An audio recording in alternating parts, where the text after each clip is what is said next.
Hi everyone, this is Lauren with the Pottery Toolkit. Today I want to walk through using our new RD2 seamless cover. First off, the forms that you're going to need are the 6-inch RD2, the 8-inch round, the 9.5-inch round, and the 11-inch round. I want to show you using the seamless cover and how it works using two sets of forms.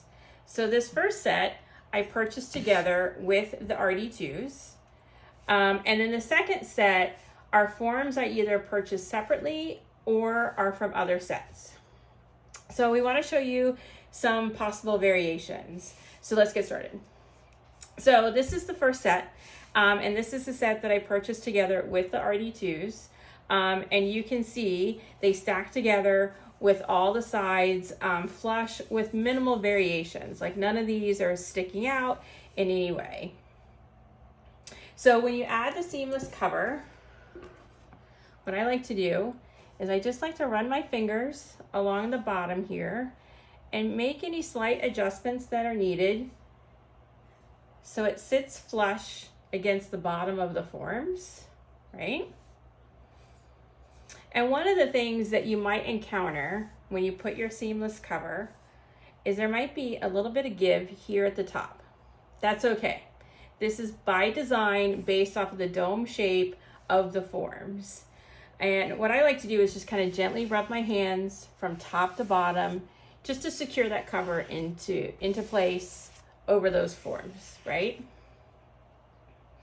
And then from here, what you would do is add your cornstarch and then your prepared slab. But before we get to this step, I want to show you the forms that I purchased separately. So I'm going to move this to the side.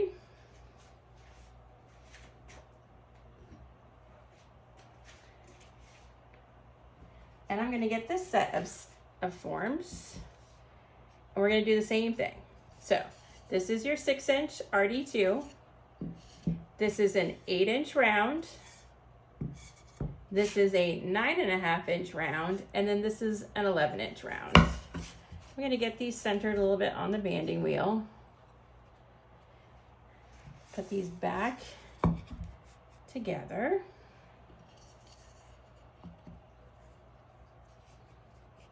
Okay.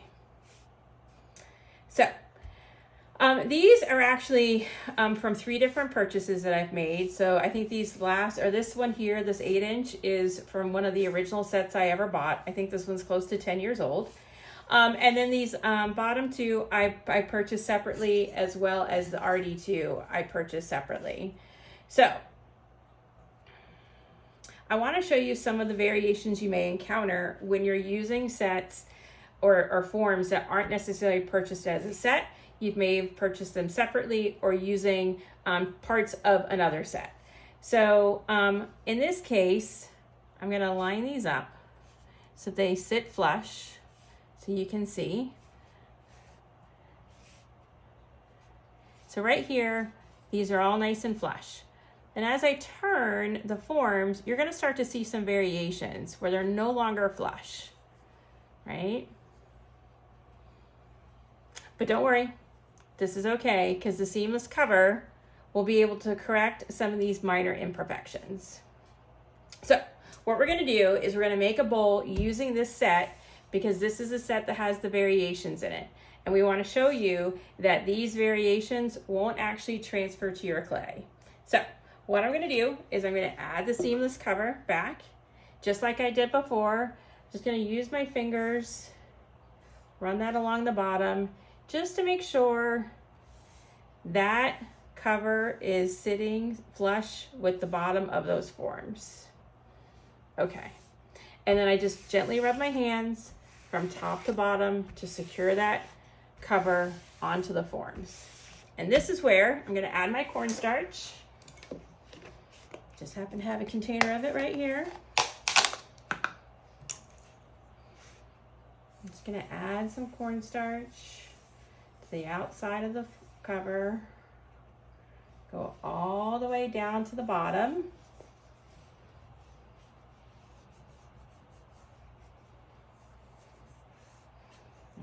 gonna set that aside.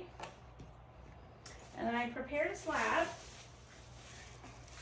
earlier.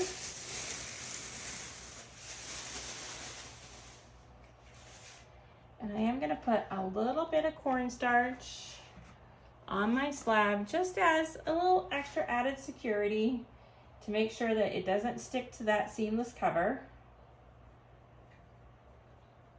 I also used our Prism Petal textured mat to add some texture onto my slab. I offset my texture just because that's what I like. I prefer it to be a little offset when I'm making bowls. Okay. So now I'm gonna get my slab and gently place it over the seamless cover, making sure that I have enough on each side to cover my bowl. Yep. And what I'm gonna do now is I'm gonna trim off some of the excess, just so it's easier to work with. You don't wanna trim off too much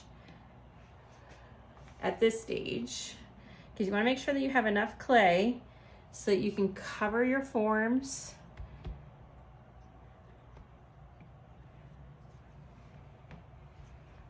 Nope, that was kind of close. I'm gonna cut this here. I'm gonna cut this here. I'm gonna cut this here a little bit. Okay, so I've trimmed off some of the excess. And now I'm just gonna gently form this clay down around the edges. You're gonna probably wanna go slow because you can start to see that the clay is gonna wanna buckle, right? That's in part due to the shape, but also in part due to the sheer size of the slab itself. We're dealing with a lot, or working with a lot of clay. And when you have a lot of clay, it has a tendency to want to kind of take off in multiple directions. So you just want to slowly work that down, smoothing out those creases. Okay, we've got a good fit here. So now I'm going to trim off that excess clay. So I have this is a wire knife I got from my local distributor. It's one of my favorite little tools because I can come into here and I can cut off this excess. And what's nice is this wire I can put flush against the edge, or that bottom edge of those forms in that cover, that seamless cover, and I can start to get this trimmed more to size. And if it gets to be too much, just cut it off, and then you'll just start back to where you were. Because like I said, this is a big slab of clay. And then there we go. That's the last little bit. So from here,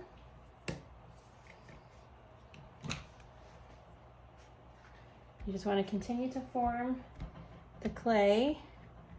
Give it one last little compression around these edges and smooth them out.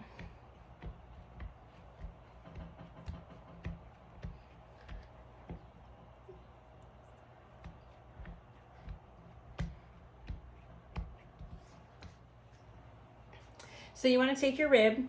I use a yellow rib from Mud Tools, and I'm just going to compress. You really want to compress well. This is a large slab of clay, so we want to make sure that we really compress the outside of the clay so that we can prevent any potential warping or cracking. One of the things you might notice is this outer edge. You can probably see right here, my little outer edge. It's moving a little bit. That's fine. As this dries, this is going to continue to shrink, and all of this will tighten up. So from this stage, you can put on a foot ring, I don't have enough clay prepared to add the ring or the foot ring, but you can add your foot ring from here. I'm gonna cover this gently with plastic, and I'm gonna let it dry slowly. It is very important that you let your bowl dry to leather hard. If you start to flip this over before it's properly dried, what's gonna happen is your bowl is gonna start to collapse. So you wanna make sure that it's nice and dry so it keeps its shape.